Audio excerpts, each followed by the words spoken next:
Hello and welcome back to Over My Dead Pod. I'm Holly Spear. I'm Kate Carter. And I'm Kylie Colwell. I'm telling the case today, and I have a great case, which I don't think Kylie or Kate has heard of. Mm-mm. Um, and this is a crazy one. Today, our story takes place in Alaska, closer to Russia than to the US, and just south of the Arctic Circle. Here lives 19-year-old Sonya Invanoff. She lives in a small village called Unalakleet. In Unalakleet, you either know or are related to everyone. Sonya was an Indigenous woman and was very proud of her heritage, but she had dreams of moving to Nome, Alaska, which is about 150 miles away from her. Nome was once a lucrative gold mining community. Although it had a population of less than 4,000 people, Nome was a big city compared to the small village where Sonya grew up. When Sonya graduated from high school in 2002, Sonya got a job as a hospital receptionist in Nome, and this gave her the excuse to move. But Sonya did not go alone. Tamari, Sonya's best friend, moved with her. Sonya and Tamari did everything together. The two girls didn't have a car, but in such a small area, the girls felt pretty safe walking everywhere they went. Plus, they were always together. Sunday, August 10th, 2003, Sonya and Tamari were hanging out and spending time with friends in their new town. Sonya had a beer and was playing some games. Now, this is also Alaska, so the sun is actually setting about midnight here, which is just insane to me. So the night's still pretty young, but Tamari has to work the next morning. And she tells Sonya that she's going to go in the night and go crash, but she'd see her back at the house, which the two girls shared. Sonya was still having a good time. She didn't have to work the next day like Tamari, and she was not ready to end the night yet. Tamari says goodbye and walks down the road towards the home of her other friend who she's going to stay with. And Sonya walks the opposite direction towards the house the two shared. I don't think Sonya was going home, but she's just walking in the direction of her home. So, fast forward to the next morning. Tamari comes home from her friends at 5 a.m. to get ready for work. Sonya's not home from her night out yet, but this is not super alarming to Tamari. She shrugs it off and heads to work. The girls didn't have cell phones at this time, but when Tamari got to work, she would call Sonya from her work phone and see what was going on. Sonya likely just stayed out late and decided to stay with friends instead of walking all the way home in the cold. However, no one seemed to have heard from Sonya or know where she could be. By mid-afternoon, Tamari's tensions are rising a little. Sonya didn't have to be at work until Tuesday morning, so there was still a chance that Sonya could show up and get ready for work and everything would be okay. It's not completely unlike Sonya to stay out all night and then sleep over with friends. However, when Sonya misses work on Tuesday, Tamari goes to the Nome Police Department in tears to tell them about her missing friend. And the Nome Police Department does not take her seriously at all. Now, we see this a lot with missing people. Police will dismiss the family and friends of a loved one, claiming that they'll show up, they're just out partying, or they've decided to run away. However, Sonya's case is worse than usual, and we're going to see this as a reoccurring theme, not just in Sonya's case, but in the many, many cases of Native and Indigenous women turning up missing, murdered, or harmed. Police just not taking it seriously. So if you've never heard of this huge problem with the violence against Indigenous women, look it up. It's a huge, huge problem in many parts of the U.S. These cases are not as heard of and usually given little to no attention by law enforcement. So Tamari goes to the police station. The police stated that Sonya was just out partying and drinking.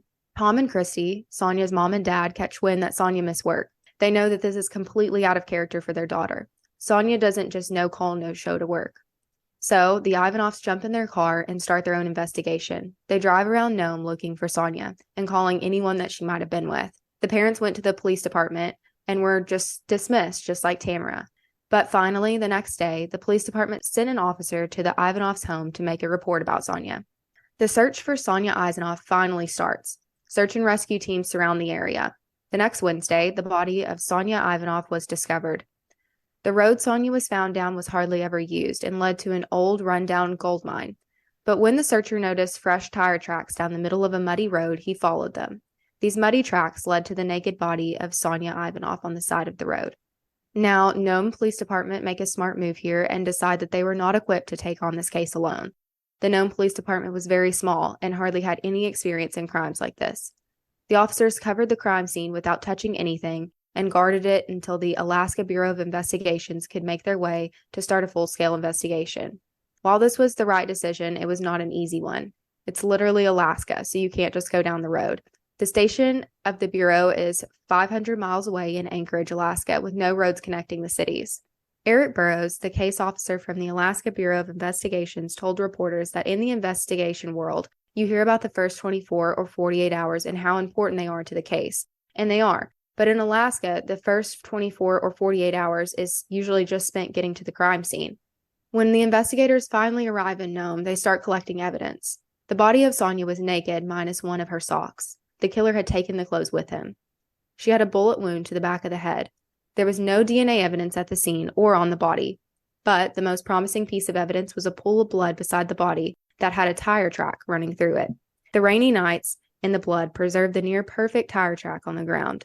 Of course, the police jump all over this and discover that the tracks are even more distinctive because one of the treads of the tire tracks was different than the others. So essentially, the vehicle that ran over the blood on this desolate road had 3 matching tires and 1 different tire. The police are now searching for a vehicle with 1 mismatched wheel. Next, police discover a light blue paint scraping on a branch, likely from the vehicle that got too close and scratched its side, leaving a paint chip. Because of the height of the paint chip, officers concluded that the vehicle was likely a truck or an SUV. So now we're hunting for a light blue truck or SUV with 1 wheel that doesn't match the others. So this is helpful in the initial search. Police start asking friends and family who could ever think of anyone who would want to hurt Sonia, but Sonia had 0 enemies. The police asked friends and family to write down anyone that Sonia had regular contact with. One of these reoccurring people is Daniel Ngasak, or aka Kunik. Now, Kunik was a man who had made it known in some point in time that he was interested in Sonia. However, Sonia didn't share these feelings. Sonia wanted to remain friends with Kunik. Sonia liked Kunik on a friendship level, but nothing more, so the two remained friends. Sonia's friends that knew Kunik described him as having a hard outer shell but a soft teddy bear inside. Police, however, dig deeper into Kunik, and he was not so great. Ready for the red flags? I'm ready to pull them out. Start waving. Kunik was known to have a temper. Kunik had a girlfriend and a child at the time of this murder, and they were not on good terms by all accounts. However, even more damning, Kunik drove a truck, and guess what color? Blue. Light blue. And just like the crime scene evidence, Kunik's truck had 1 tire that did not match. Red flags all over the place. And not just mismatched tire, but the mismatched tire on the same side of the truck, the same, front, back tire, it matched. So obviously Kunik is suspect number 1 right off the bat. His truck is searched and he consents. I think he's complying.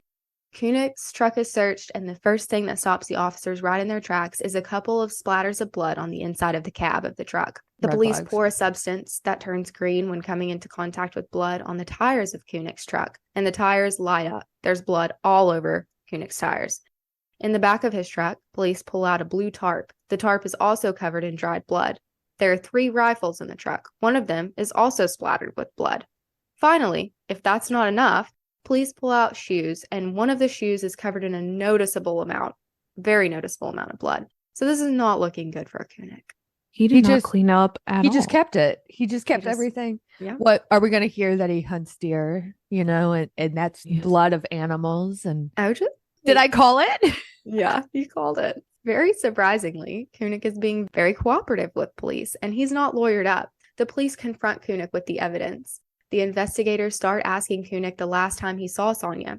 Kunik tells the police that he did see her from a distance that Friday before the weekend that Sonia disappeared, but that he didn't so much as speak to her. Kunik said there was no way that it could have been him because he was out of town that day. When the police are sitting there asking Kunik questions, one of the officers sees a fresh scratch mark going down Kunik's arm.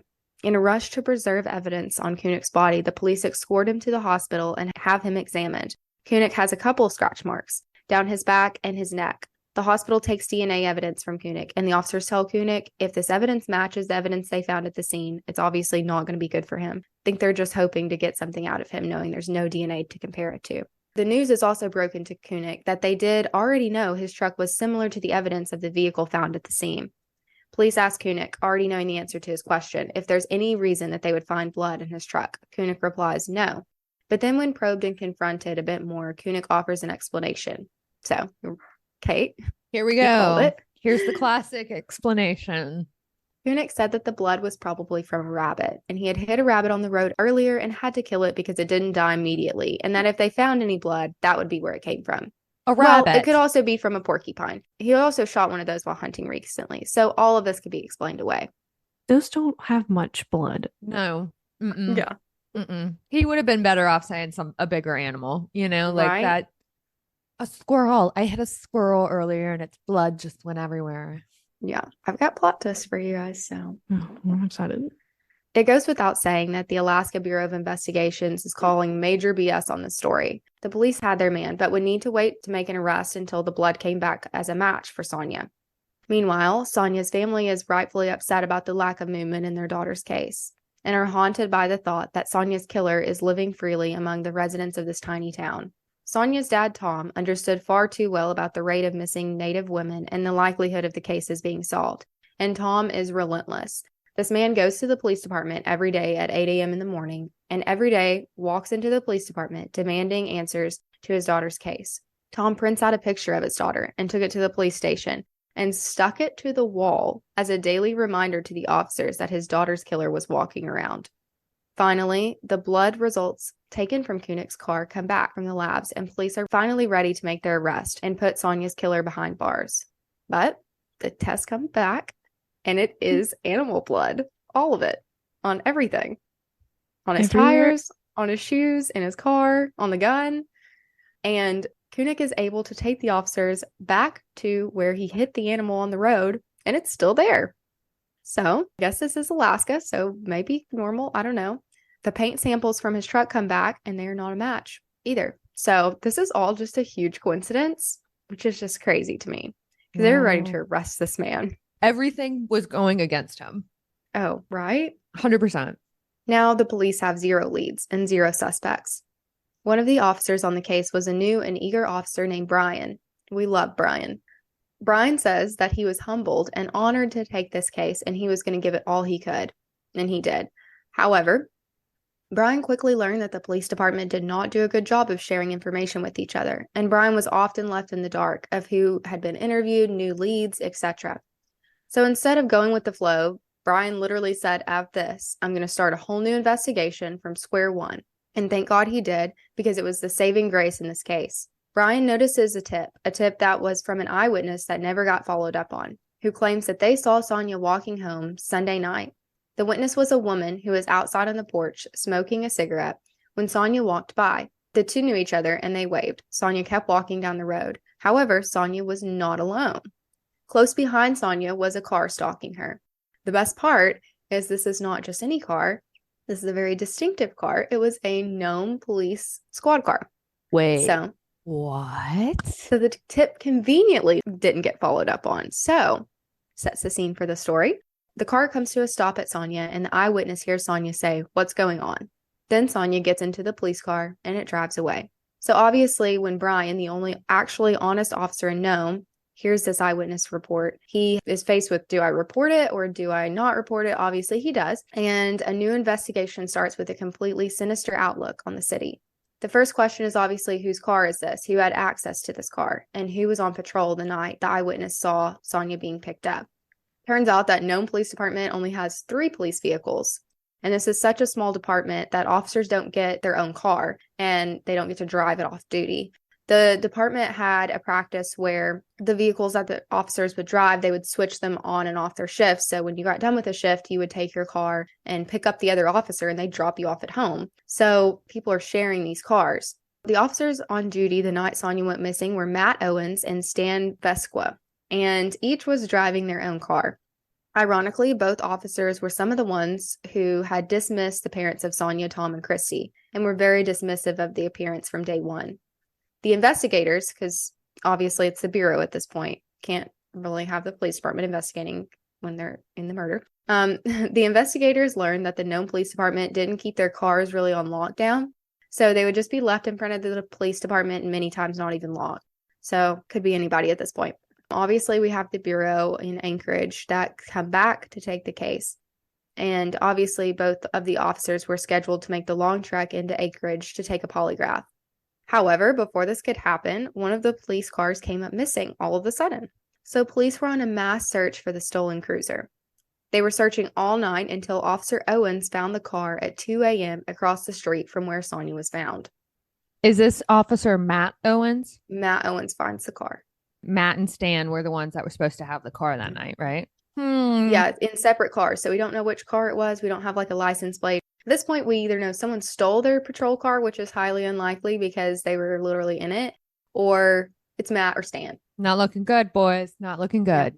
Yeah. Owens radios the officers. Everyone drops what they're doing to meet Owens at the side of the car. On their way, the officers get an even more serious call from Owens.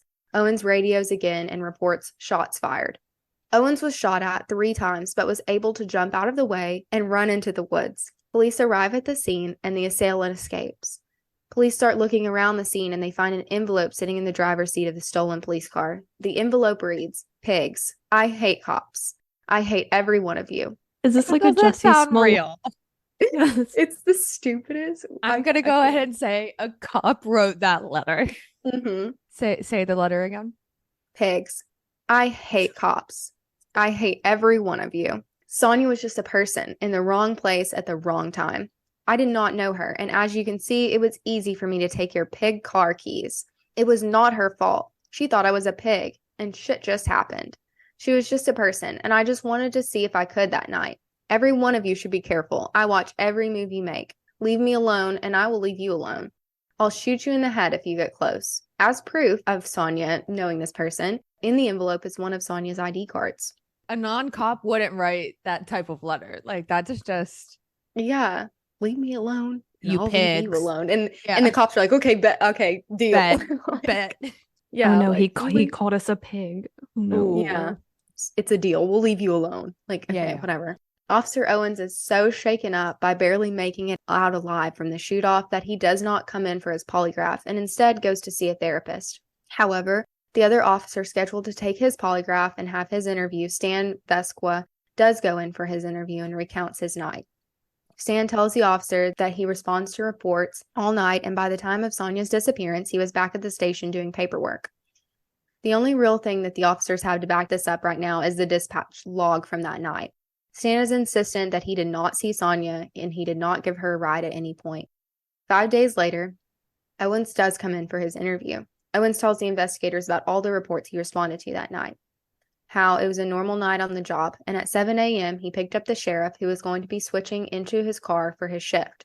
Owens tells the investigators that Sonia had never been in his patrol car. Both of the officers' stories align, but they still have a polygraph to take. So we know polygraphs are not always reliable, and that's why they can't be used in court. But anyway, Stan and Owens willingly take a polygraph. Owens fails. Owens had worked the night shift for quite some time, and he would pick up women in his patrol car. The department had confronted Owens about not doing this anymore, and he was just saying that they were just like ride-alongs, like he was just doing ride-alongs. Okay. They knew that he picked up women in his patrol car. Mm-hmm. Oh, okay, Matt. Oh, okay. Yeah. So Matt's looking suspicious. So the department had confronted Owens about not doing this anymore. But as far as illegal goes, the women were always seen in the front seat of the car. They weren't arrested, and it didn't look like from the outside that they were being forced. Although I could disagree, but whatever. It was also known that Owens and Sonia at least knew of each other because Owens had run Sonia's name through their database and they could track and see who he looked up. So he had looked Sonia up before. Police also find out the morning Sonia was killed, Owen makes a phone call to his ex-wife or ex-girlfriend, I'm not sure which, and asks if she could take their child that day because Owens had to go into work early that day because there was a missing girl. However, at that time, no one even knew Sonia was missing. Sonia was not even reported missing yet. Also, investigators found a gun in evidence at the Nome PD that matched the gun that was used to kill Sonia. Now, this wasn't a complete match. Apparently, what was used to kill Sonia was like a .22 caliber. And apparently this, I don't know that much about guns, but I know that like it was a bullet that could have been put into multiple guns. Yeah. So bullets are tailored to certain guns or they can be used on different ones. So if you say, hey, we've got the shell casing of a .22 caliber, then it's specific. But if it's a shell casing to one that can match multiple guns, then you can't say it's automatically.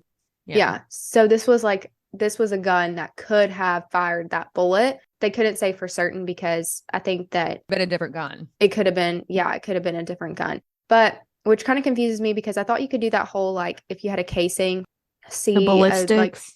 Like the rivets. Anyways, so he makes this report to his ex-wife and the girl's not even missing yet. We call that big red flags. Big red flags. So did the officer steal the gun from the evidence room and use it to kill Sonia and then replace it? It was certainly possible, but police still don't have much concrete evidence to link Owens to Sonia's body at the time. Owens' service weapon did not match the gun, and police didn't have DNA to link Owens to the crime scene. Owens was arrested, though, and fired from Nome PD. The arrest of Owens obviously goes public in this small town. Now more and more women are coming forward to report that Owens had also forced them into his car, whether by arresting the girls or asking if they needed a ride and trapping them. Many of the girls had already tried to file a police report to Nome PD against Owens, but conveniently nothing ever came from it. Investigators got a tip that Owen had been seen burning gloves that were completely new in a fire pit that he frequented. Investigators empty this fire pit and go through the ash piece by piece.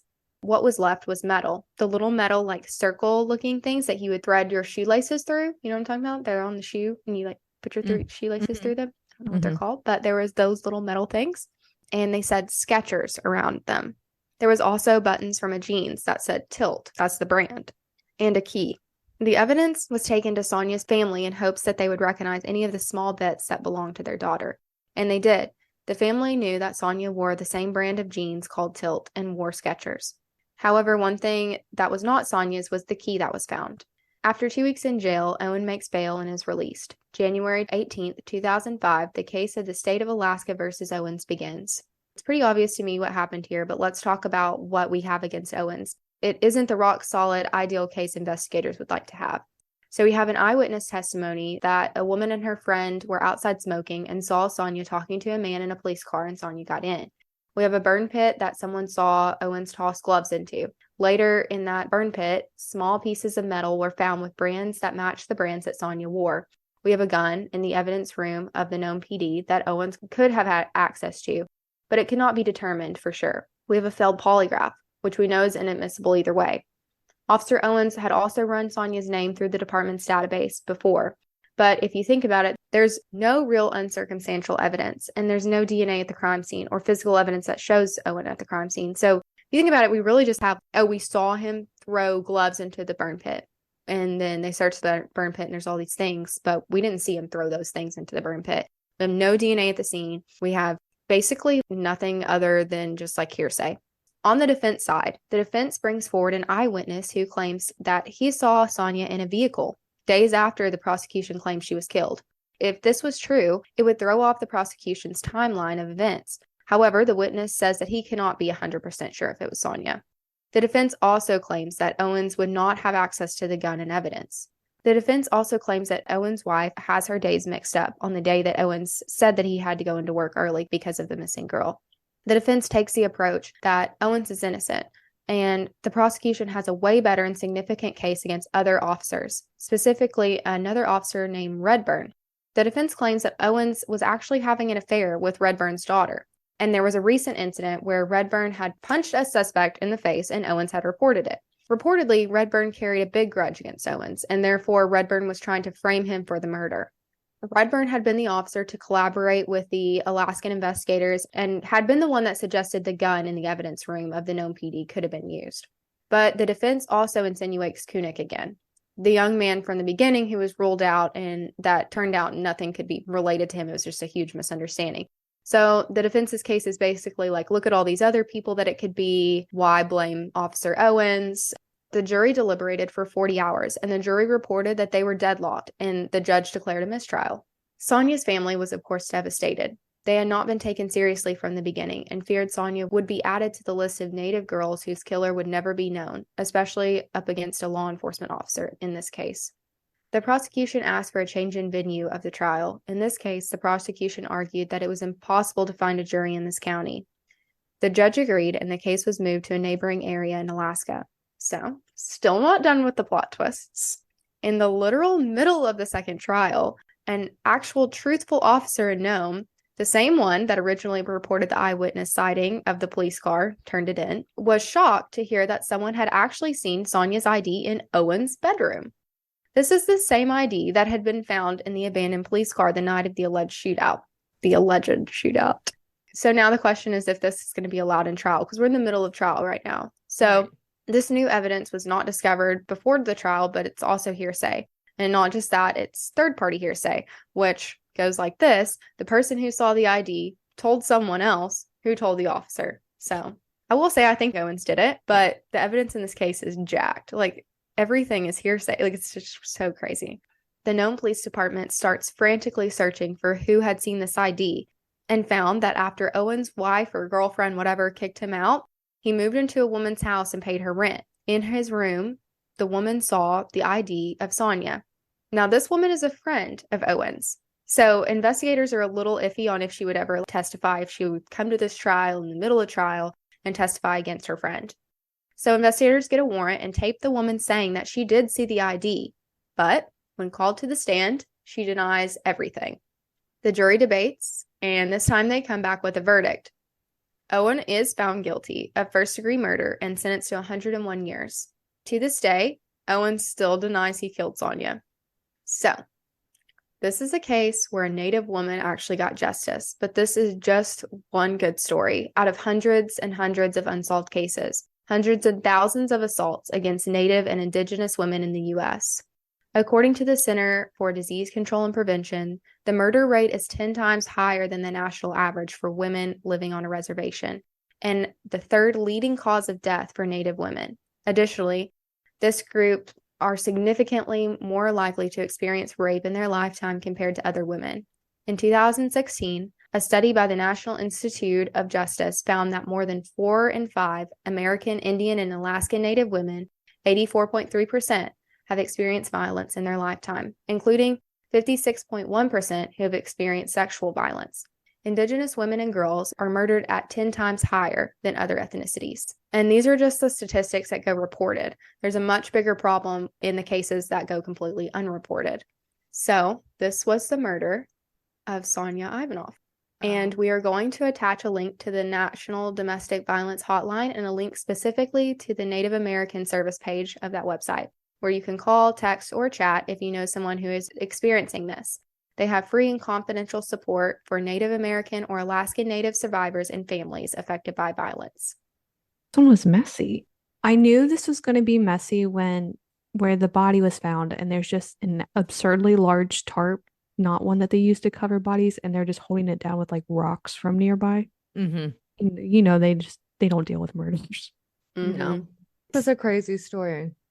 Yeah, and really sad too. But it's, I mean, like you said, the amount of Native and Indigenous women, especially in Alaska and places like in Canada as well. If it wouldn't have been from that officer that actually was the only honest officer, they would not have even investigated that tip. I think they probably would have ended up she probably just would have been an unsolved case, but they could have easily also just pinned it on Koenig. The whole department is obviously corrupt, so it would have been an easy out for them, but that one officer was like, I'm actually going to investigate this case. And if they weren't corrupt and they would have taken those reports of the women before seriously, this wouldn't have happened. Exactly. He should have been fired a long time ago. As of 2016, because I can't find anything closer, but as of 2016, there are reports of 5,600 Native Alaskan Indigenous women that are missing. You know, it's so much more than that, too. It's ridiculous. Oh, those are just the ones that people know, you know, like, and then I read somewhere else that it was like 4 out of 5 Indigenous women in Alaska will have faced sexual assault at some time. 4 out of 5. The good thing is, pigs do not fare well in prison.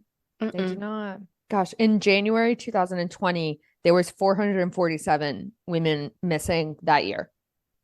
No bueno, but what a good story. Good job, Holly. Very sad. For everyone who maybe isn't looking at our PowerPoint while hearing this story, Sonya is absolutely beautiful. She just has the prettiest smile, the cutest face. I mean, she's just adorable. She's so pretty. Yeah. And that's just so sad.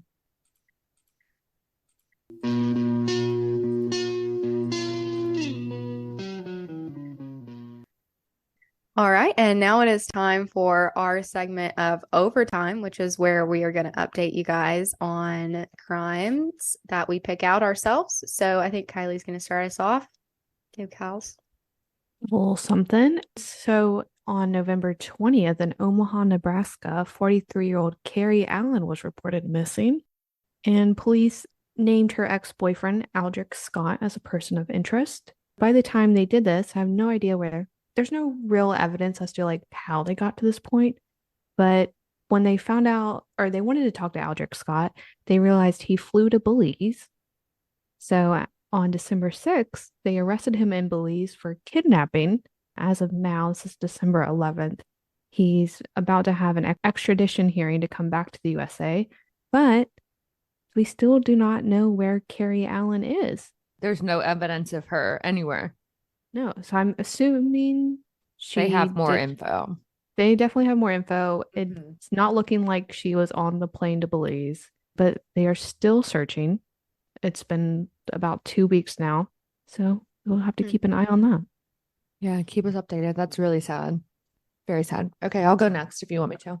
Go ahead. So I'm just going to update everybody on the USA basketball player, Brittany Griner. For those who haven't heard, we officially have done a prisoner swap for Brittany Griner. So Brittany is a USA professional basketball player. She also plays overseas on the off season. She does play on a league in Russia. And so earlier this year, Brittany was traveling to Russia to start her basketball season. And when she was detained in I think it was Krakow airport, I'm not sure though, or Moscow, I'm not sure which one it was, so don't quote me on that, but she was detained at the airport in Russia for carrying weed.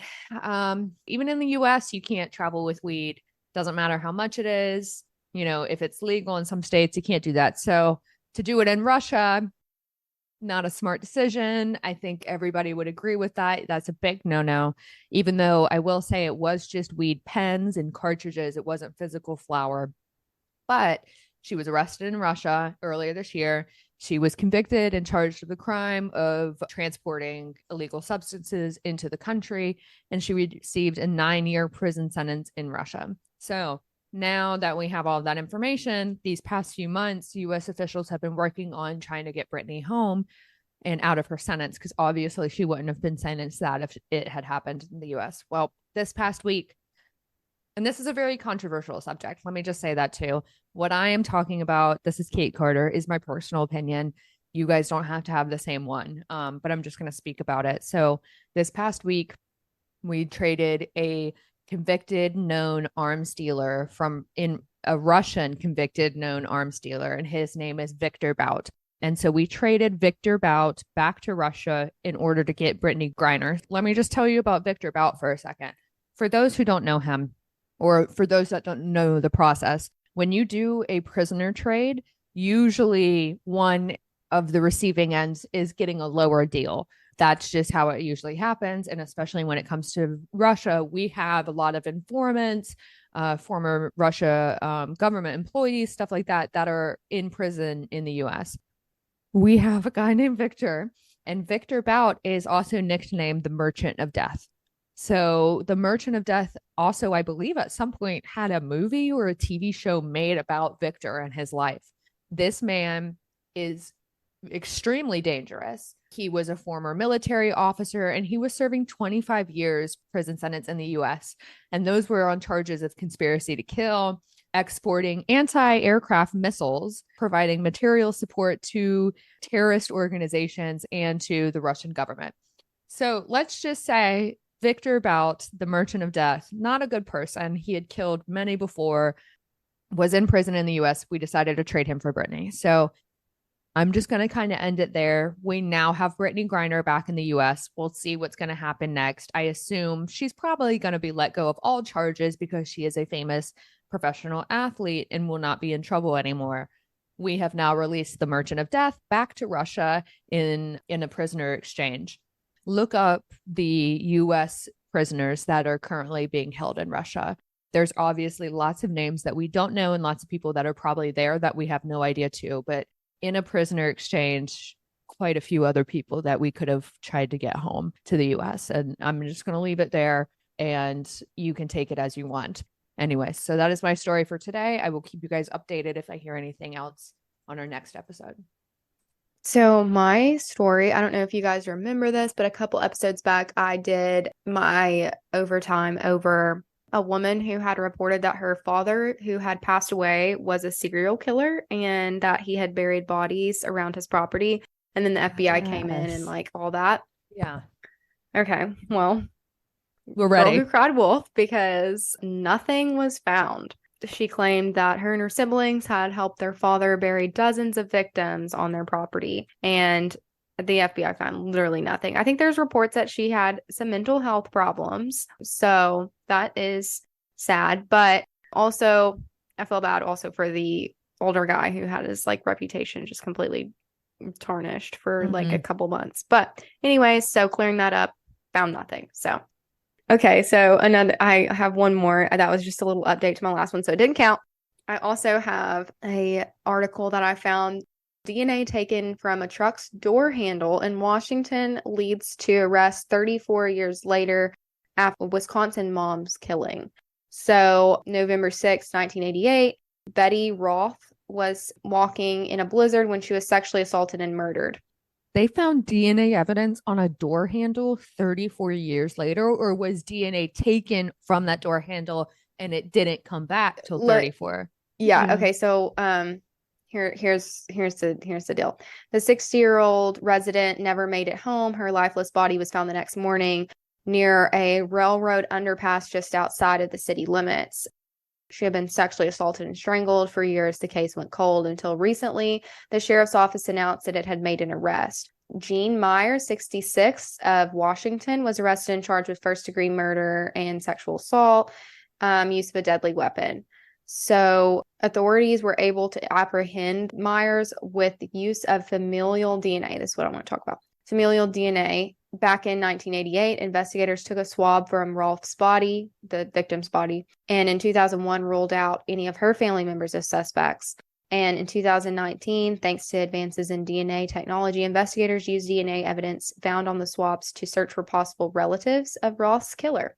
So they were able to narrow it down with familial DNA to two people, which were Myers and his brother. And obviously, it was Myers. So that was a People article that I was reading from, just to give credit. But the familial DNA thing is so crazy to me. I just think it's just, I don't know. Awesome. I mean, it's It amazing to be able to do that. And it makes sense. I mean, it makes complete sense, but I love DNA evidence coming back to bite somebody. I mean, it's just the best knowing or thinking that you got away with it for however many years. And then DNA evidence continues to expand, you know? I think that the law is like really behind. Well, obviously, we know that the law lags behind like scientific shit, but I just want to know, like, I just feel like there's so many things that are not laws but will be soon.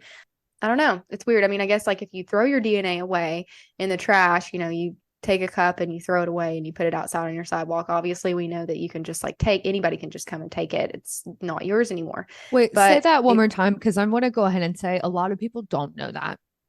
yeah, That is something that most people I would say do not know. yeah.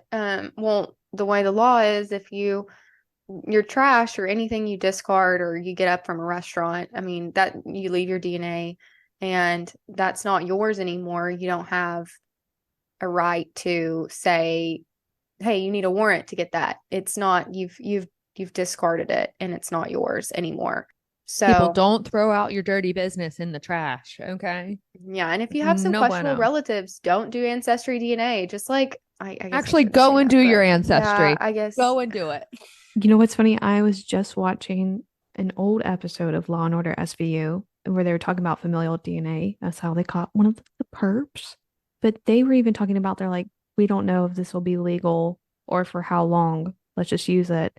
And so now it's weird. It's like almost 20 years later and we're still like still waiting. I don't know how I feel about it. It's weird. I mean, I guess it's great that it solves cases, but like from the legal aspect of it, I just don't know. It just doesn't seem fair to me. But fair is, I don't know. You know what I mean? I don't know how like the subpoena thing works with those DNA companies, but I know I did 23andMe and I got an email one time asking if I would voluntarily give my DNA for police investigations. So I know I Wow. was asked if something ever came up, if police would be able to use it. Yeah. It's also kind of weird too. Like there's been a few recent crimes solved with like Alexas and stuff, like recording people's things, and I just think that's really crazy too. I don't know. I feel like the law is lagging behind a lot of the stuff that is going on, but anyways, that is what I have today. All right. And that wraps up our overtime session, you guys. Thank you, Holly, for the wonderful episode today. And we will see you guys next week. This is Over My Dead Pod. Kate Carter signing out. Bye. Bye. Bye.